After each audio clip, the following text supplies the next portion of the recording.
তারা ইউনিয়ন পরিষদের চেয়ারম্যান পদ থেকে পদত্যাগ না করে মনোনয়নপত্র জমা দিয়েছে। তো election commission, returning officer, appeal authority তারা সবাই তাদের নির্বাচনে অযোগ্য ঘোষণা করেছে এই কারণে যে তারা ইউনিয়ন পরিষদের চেয়ারম্যান থেকে পদত্যাগ করেন।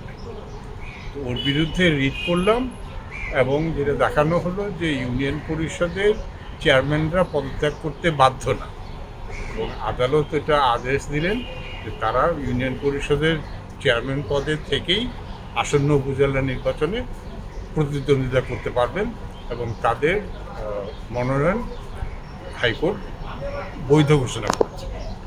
এটা কি সবার ক্ষেত্রে প্রযোজ্য হবে?